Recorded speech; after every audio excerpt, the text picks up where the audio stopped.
The Nile remembers everything. Every king who stood at its banks, every prayer offered to its current, every secret the desert wind carried and the water accepted without judgment. The Nile remembers. What men prefer to forget, the river keeps. There were 3 of them, his brothers, his blood, the men who had grown up eating at the same table, sleeping under the same palace roof, watching the same father love the same woman. A woman who was not their mother. It was not cruelty that drove them. That would have been easier to understand. It was something older than cruelty, something quieter. The slow accumulation of 1,000 small humiliations. The way a father's eyes move across a room and land, always, on the son who was never supposed to exist. They had been invisible in their own home for 26 years. Tonight, they intended to make themselves seen. Kai did not see them coming. He had been standing at the palace wall looking at the Nile below, the way he always did when the palace felt too loud and the water offered the only silence that did not require anything from him. The raven is at the river below the palace wall. It has always been there every night Kai stood at that wall. He has never noticed it. Tonight, it is very still watching the wall, watching him, as though it already knows what is about to happen and has decided to witness it. They were quick. They planned this. They had been planning this for a very long time. 3 men. One moment, the dark edge of the palace wall above the desert ravine below. Kai fought. Of course he fought. He had been trained since childhood. Hands, blade, instinct. The kind of training that lives in the body long after the mind has stopped thinking. But 3 against 1 in the dark is not a fight. It is an outcome. He went over the wall into the ravine below. His brother stood at the edge for a long moment, looking down, listening. Then they walked away, quickly, without speaking, the way men walk when they have done something they cannot take back and have decided not to think about it anymore. The desert kept him. 3 days, alive, barely. The ravine sheltered him from the worst of the sun, a trickle of groundwater in the rocks that should not have been there in the dry season. The desert kept him the way the desert keeps everything it cannot bring itself to bring back. The ravine stays at the river all 3 days. It does not go to the ravine. It does not go anywhere. It simply waits at the water's edge, the way the river waits, with the patience of something that knows time differently than people do. She found him on the 4th morning, and everything changed. The village of Saba sits at the edge of the kingdom, like something the capital forgot to claim. Small, ancient, proud in the particular way of places that have survived without needing permission. The Nile passes close enough that on still mornings you can hear it from the market. The women wash clothes there at dawn, indigo and ochre and deep red, spread across the smooth rocks like offerings. The old men fish in the late afternoon when the light turns the water to copper. The children swim at dusk in the shallow bend where the current slows as though the river needs to rest. The raven is at this bend every morning, has been for as long as anyone in Saba can remember. The children swim around it. The fishermen cast their lines near it. It is simply part of the river, part of the morning, the way the current is part of the morning. Nefra was the daughter of the most respected merchant in Saba, not the richest, respected. There is a difference that matters in a place like this. Her father Jabari was the man we went to when the trade agreement went wrong and both sides were too proud to say so. The man who remembered what was owed and by whom and could make both parties feel they had won when leaving his table. His word did not need paper. His handshake was a contract 3 kingdoms honored. Nefra had grown up watching the way children watch the thing they are secretly learning. By 16, she was sitting in on his negotiations. By 18, she was conducting small ones alone. By 20, she understood trade routes, commodity values, the subtle language of what a man does not say when he's about to offer less than he owes. She was not what men in the capital expected when they imagined a merchant's daughter. She did not smile to put people at ease. She did not speak to fill silence. She listened the way her father listened, completely without performing patience. She was not the kind of beautiful that made rooms go quiet. She was the kind that made people look twice, because the first look never quite captured what the eyes had seen. The second look was for understanding. The third was simply because they could not stop. Her face was the face of someone who had been thinking for so long and so completely that the intelligence of it had become part of their architecture. The braids she wore with the particular carelessness of someone who has more interesting things to attend to than her own appearance. Eyes that moved with the calm and hurried attention of someone who is always filing things away. The woman of Saba called her the one who looks at you like she already knows. They meant it as a warning. She took it as a compliment. 3 months ago, a message came from the capital. Not a request, a message. Prince Dara, second son of the king, first son of the queen, had expressed interest in a trade alliance with the Jabari's family, sealed with marriage, his eldest daughter, by the next full moon. Jabari had read the message 3 times. Then he had sat very still for a long time. Then he had called for Nefra. She had looked at the message, looked at her father's face, and understood in the particular way she understood everything, immediately and completely, that he was afraid. Not of Dara, or what Dara knew. What Jabari had witnessed the night of the King's River ceremony 3 months ago. A conversation between Dara and the palace steward that was not meant to be overheard had changed everything. And now the marriage proposal had arrived. And Jabari, who had never once been afraid of a negotiation in his life, did not know how to negotiate with a man who had the power to silence him permanently. Nefra told him she would find a way. She always did. What she did not tell him, what she kept pressed flat behind the calm face she had been perfecting since childhood, was that she understood exactly what this marriage was. Not an alliance, not an honor, a cage, built specifically for the daughter of the man who knew too much. Keep her close, keep him quiet. Use the daughter as the lock on the father's mouth. She had spent 20 years watching her fathers negotiate everyone else's freedom. The idea that she would become the prize of his silence was the one thing Nefra had never planned for, and Nefra always had a plan. She went to the ravine that morning the way she went most mornings, for the herbs that grew in the shade of rocks that her father's cook needed and only she knew where to find.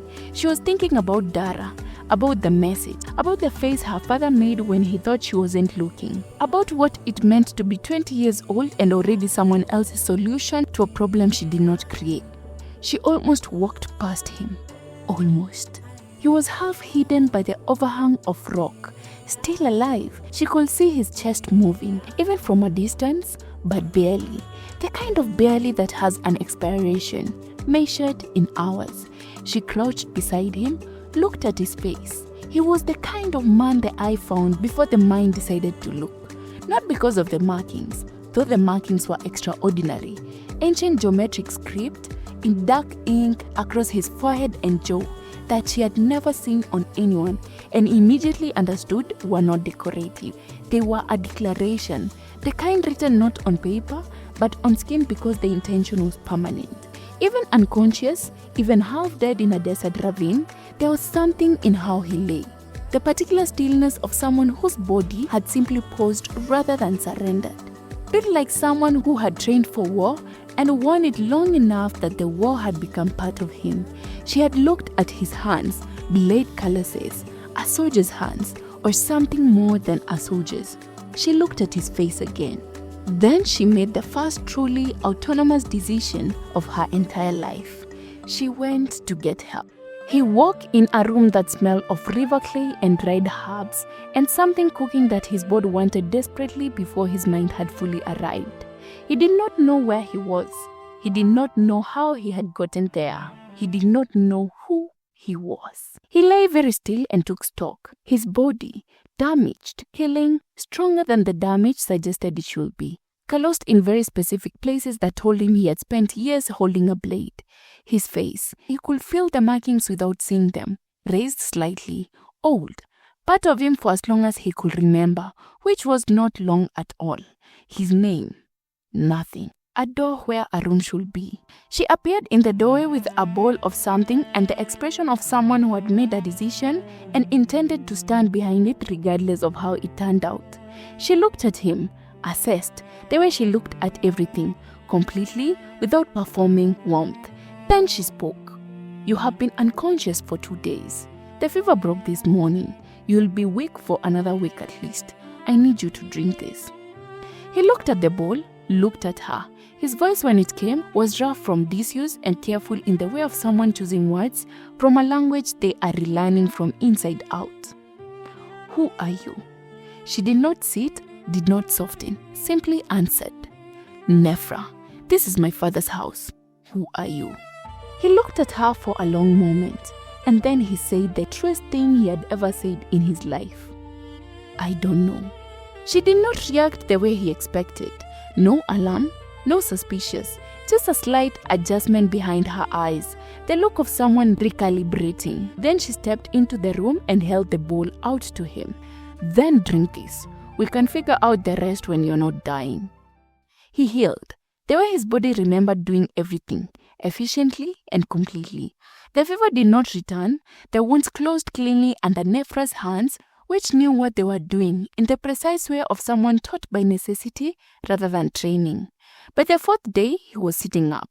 By the 7th day, he was standing at the doorway, looking at the knife below with the expression of someone trying to remember a dream that keeps dissolving before they can hold it. She watched him, not constantly, not obviously, but she watched, the way she had always watched, learning someone through the accumulation of small details. He moved like a warrior, even when he was just walking to the water jar, weight forward, constantly aware of where the exits were, hands that rested but never fully relaxed. He was kind to her father's cook, in the way that people who have been raised right are kind even when they think no one is watching. It happened on the 8th evening. She found him at the river's edge at the time of day when the light turns everything to gold and shadow. He was sitting with his feet in the water, not looking at anything in particular, just existing in a way that looked like it cost him something. She sat beside him without being asked, without announcing herself. They sat in silence, and for long enough that it became something. The raven is at the river. Of course it is. It is always at the river. It sits on a rock slightly upstream, close enough that it is present, far enough that it is not intruding. Nephra has seen it every morning of her life. She does not think anything about it. She does not think about it. It is simply part of the water, part of the morning, part of what the river is. He spoke first, looking at the river. "Does it always look like this?" She looked at the river, then at him. The river? Yes, it changes color depending on the season. Right now it is gold. In the rainy season it turns dark, almost black. In the dry season it goes pale like old bronze. He was quiet then. "It feels like I've known the river, like I've looked at the river my whole life, but I cannot find the memory of it." She looked at him carefully. "The markings on your face, they are royal script, capital script. I have only seen them on one person before, a dignitary who came here 2 years ago. He was from the palace of Kush." He touched his own face slowly, as though reintroducing himself to something that had always been there and was only now being acknowledged. "What do they say?" "I cannot read them fully. My father might. He has always dealt with the palace for many years." He was quiet for a long time. The river moved past them and hurried. The raven upstream did not move. "I do not want your father to know. Not yet. I do not know why. I just..." He stopped. She looked at him and made a decision that she could not entirely explain even to herself. Then he will not know. Not yet. He looked at her with the expression of someone who has not been trusted in a very long time, or cannot remember being trusted and does not know what to do with it. Memory, when the mind will not give it, lives in the body instead. This is what Kai discovered in the weeks that followed. He could not remember his name. He could not remember a face or a room or a specific moment from before the ravine, but his body remembered everything. He remembered how to fight in a way that frightened even him. The first time it happened, he had reacted to a threat before his mind had registered there was one. Fast and certain, and absolutely without hesitation. The kind of speed that is not learned quickly, that is trained over the years into the space below conscious thought. He remembered the specific posture of a man accustomed to being listened to. He kept correcting it, making himself smaller, less demanding of space, but it kept returning. The unconscious authority of someone who had never once been interrupted and not noticed.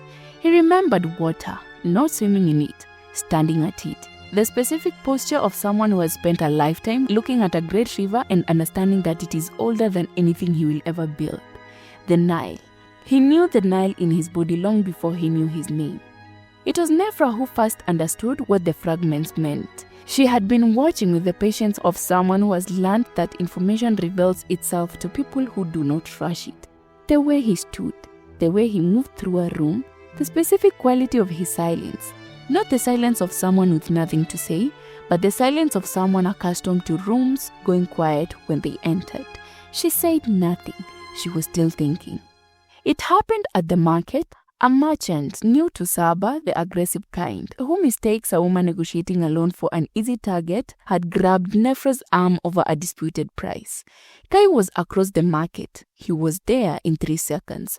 What followed was not a brawl. It was precise, controlled, a complete and efficient removal of thread that left the merchant sitting in the dust, bewildered and unhurt, and absolutely certain that he should not try that again.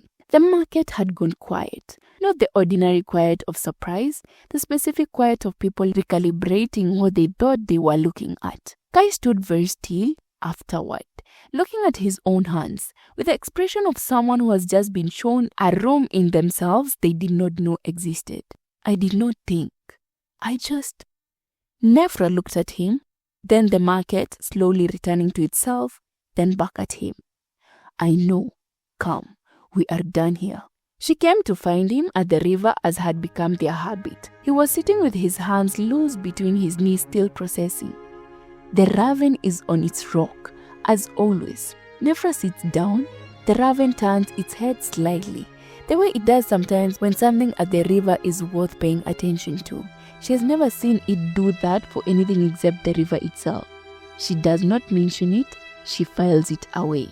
She spoke directly, the way she always spoke when she had reached a conclusion and saw no reason to approach it sideways. You have been trained, seriously trained, not village trained, palace trained. He looked at her. I know. She continued, careful, each word placed. The markings on your face. I asked my father about the script without telling him why. He said the full markings, the complete pattern are only given to the royal sons of Kush. Not advices, not generals, royal sons. He looked at the river. She waited. The way she waited for everything, completely, without performing patience. Then why am I in a ravine in Saba with no memory and 3 months worth of wounds? She looked at him and said the thing she had been thinking since the market. Because someone wanted you to stay there. The river moved. Neither of them spoke for a long time. Somewhere in the village, a drum began the evening rhythm that called people home from the fields. Kai looked at his hands, at the calluses, at the healed wounds that told a story his mind could not yet read. When he spoke, his voice was very quiet. I'm afraid to remember. She looked at him, at this man who had nothing, no name, no past, no idea what he was or who had decided he should stop being it. And she said something she had never said to anyone in her life. I will be here when you do. In the capital, the news of Prince Kai's disappearance had been managed carefully. Not his death, his disappearance. Because bodies are evidence, and Dara was too careful for evidence. Prince Kai had gone walking at the palace wall at night, as was his habit. He had not returned. The desert had taken him. It was a tragedy. The king had aged 10 years in a week. The court had performed grief with varying degrees of sincerity. And Dara, who had cried most convincingly of all, had begun the preparations for his ascension. The king knew, not the details, not the specifics, but fathers who have spent 26 years watching their sons know things that cannot be proven in a court of law. He knew in his body, in the same place where he had always known that Kai was the one, most like himself, not the firstborn, not the legitimate heir, but the one who understood what a kingdom actually was. Not power, not territory, people. The coronation was set for the next full moon, 6 weeks. Dara moved quickly. The marriage to Nefra, Jabari's daughter, will be announced at the same ceremony. 2 things, 1 stone. Jabari contained, the merchant alliance secured, the appearance of a king who rewarded loyalty established from the very first day. It was very well planned. It was also the plan of a man who did not know that the desert had given something back. It did not come back all at once. It came back the way the Nile rises, slowly, inevitably, until one morning you look at the bank and realize the water has reached somewhere you did not expect it to reach. First, a room, high ceilings, sandstone, gold light from the windows that face the river. Then, a voice, his father's, telling him something about patience, about the difference between a king who commands and a king who understands. Then, his brothers' faces, not angry, that was what disturbed him most. Not angry, just decided. The expression of men who have made a choice and are executing it without drama. Then the wall, the hands, the falling. He walked in the dark and he knew everything. His name, his father, his brothers. The palace above the Nile that he looked at every morning of his life. The markings on his face that his father had given him on the day he turned 18 that meant in the old language, river's son. Chosen. He lay very still in the dark and understood that everything had changed. And then, in that very next breath, he understood that Nefra was being sent to Dara. And something in him that had nothing to do with thrones went completely cold. She was at the river.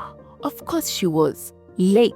The stars enormous above the valley, sitting with her feet in the water the way she did when she was walking through something she had not yet decided how to carry.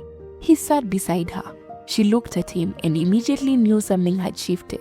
Not the memory exactly, something underneath it. The particular quality of a man who has just understood that 2 things he cares about are on a collision course and has not yet decided which one he's going to protect. You remember everything. The river moved. She waited. He looked at the water for a long time. Then he told her all of it. His name, his father, his brothers, the wall, the falling. She listened completely, the way she listened to everything without performing, without rushing him. When he finished, she was quiet for a long time. Then she spoke, one word at a time, placing each one carefully. Dara is your brother. Yes. She looked at the water, then back at him. The man I'm being sent to marry is the man who tried to kill you. She had known since the message arrived that this marriage was a trap. She had not known whose trap, or for whom, or what it would mean to be the lock on a door that held a dead man's secret. She knew now, all of it, at once, with the particular clarity of someone who has been assembling a puzzle in the dark and someone who has finally turned on the light. Kai looked at her with certainty. The kind that had nothing to do with thrones or kingdoms or what he was supposed to do next. Which is why you are not going. She looked at him, not with gratitude, not with relief, with the expression of someone who has just been handed the one thing they needed to make a decision they had already almost made. What are you going to do? He looked at the river, at the water that had been running past his banks since before the kingdom existed, since before the palace, since before the wall he had gone over. The raven is on its rock, still. Kai sees it for the first time, really sees it. He looks at it for a moment, at this bird that belongs to the water, and something settles in him, the way things settle when a person stops fighting the direction they were always going to go. What the river does, go back to where I'm supposed to be.